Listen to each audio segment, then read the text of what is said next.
Welcome back, you beautiful movie maniacs. Today we're going to talk about Independence Day. Now, more importantly, if you know me or my work, then you know we're not going to talk about the actual Independence Day movie, which was a huge success. The 1996 blockbuster has a huge impact on pop culture and, well, our lives in general, but it also had a huge impact on rip-offs, on movies attempting to emulate it.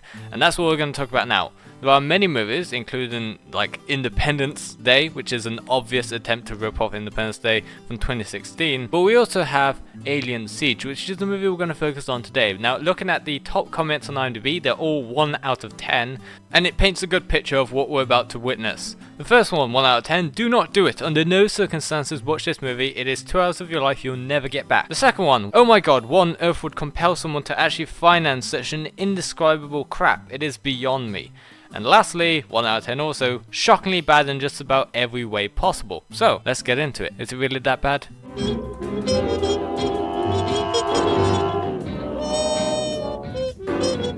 We're introduced to a couple young characters, a guy and a girl who are just hanging out, smoking some weed, having some beers, and then a flash and a light redirects their attention to the sky because something is arriving in Earth's atmosphere. And they discover that it is an alien spaceship. How did they discover it? Because they hack into the Pentagon like in a second flat, like no sweat. And they discover there's an alien spaceship heading towards Earth, and in fact the president has evacuated his family, and they actually are in contact with the alien spaceship, or at least they're receiving messages that they're decrypting saying, we want it back. And what is that they want back? Don't know. Not yet anyway. Either way, the president is evacuated from the Washington DC area, and just in time because the nuke they sent up to destroy the alien spaceship had no effect. There was a shield on the UFO, meaning now it's the UFO's turn, and they retaliate in full force by destroying Washington DC, and luckily the president escapes just narrowly, but his helicopter is also being pursued by a small UFO and is eventually shot down. Ladies and gentlemen, we got him.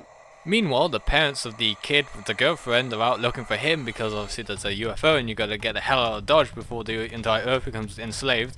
But instead they stumble upon something much more interesting, a portal with a bunch of aliens streaming out of it, and obviously these aliens are just people with shiny armor that have been blurred in post-production because, I mean, that's a really cheap way of making aliens. But luckily for the human race, these aliens are completely incompetent. They're slow moving, they have no reaction time, they can't aim for shit, and that's great because the parents are able to just completely steal that light bulb looking thingy that's apparently a teleporter, completely destroying the entire invasion. Not to mention, how the hell did they get down there with that teleporter if the teleporter is like a two-way link? Like, how did they get there in the first place? Sure, they had to fly down, so don't they have a spaceship there that they can just fly up and survey and make sure no one's coming? Or no. Yeah, listen,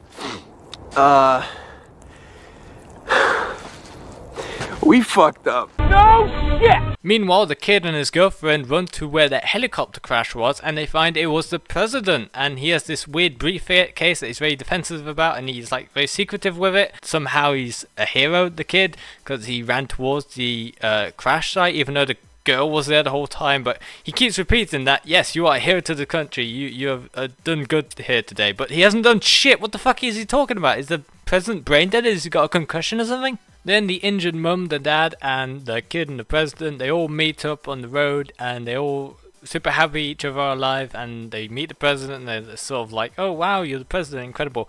But they also realize that they have no method of communication. They have no Wi-Fi, the internet's down. But you'd think the president would have more ways of communicating than via WhatsApp.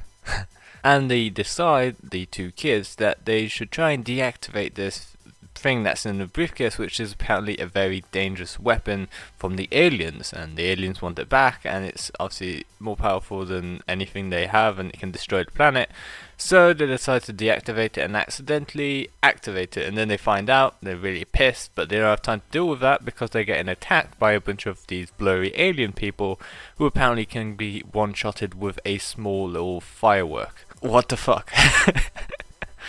These super powerful intergalactic aliens are not only super slow, they don't shoot half the time, they really can't aim, and most of the time they get one-shotted with a single bullet, so what's the point of their lovely fancy blurry shield if they just die instantly? And then the other time, just a firework can kill them. What the fuck did they think when they brought them in? Seriously, what the fuck are you doing? Oh no, a firecracker, my one weakness, and also a bullet sometimes, and also just, you know, a fork, and just like any other thing. What's the point of having a shield if it's that inefficient? Just wear some fucking Kevlar and it'll have the same protection. In fact, it might protect you better from the firework. But this alien technology that the kid and his girlfriend accidentally activated, which the president was carrying around this whole time, was the alien bomb, and now it is activated, and after a certain time it's going to start producing dark matter that's going to essentially create a black hole that will swallow the Earth whole. Which kind of is the problem, and it's all their fault. So they take it to the original creator, this random alien in this random warehouse. Like I said, all the sets are really cheap. It's not just an exterior warehouse and inside it's a high-tech sort of Men in Black facility. No, it's just a normal warehouse with like tools and shit. And this alien is also half blurry, and he tells them there's no way to fix it and you're fucked basically. But they can't give up yet. In fact, the dad suddenly remembers, hang on a minute, there was a weird teleporter thing that he managed to disable that was teleporting the aliens from the ship onto Earth. Maybe we can reverse that and send a bomb onto the ship, blowing them up instead. Not to mention the fact that the bomb is supposedly a giant dark matter generator that will eventually form a black hole within seconds and will suck up the entire solar system. No, if you just send it on the ship, it will limit the damage to the alien spaceship. Obviously, that's how science works. No, it makes no sense. Either way, let's not dwell on that. Instead, they open up the portal, and a kraken is there? I mean, I'm sorry, is the giant kraken on the spaceship? Either way, they try to kill it once again with fireworks. They used those 4 little fireworks, and instead of throwing them inside the kraken's mouth, the military lady runs with those in her hand and gets eaten, so killing herself and sacrificing her life, even though she could easily have survived and just thrown the firecrackers inside and have the exact same result. But no, we have to have personal stakes because we haven't had enough people die in the movie and you need to root for someone. Either way, the kid and the father open up the portal again. They get teleported inside the alien spaceship where there are many alien guards that don't do anything. They don't fire at them, they don't try and kill them, so they easily have a chance to explode the bomb and then get back to Earth with the teleport, leaving the world saved. And with the alien spaceship crashing down to Earth, thus concludes the movie. Did you enjoy it? Because I definitely didn't. I mean, it's a much shorter version here, but Jesus Christ, it was a slog.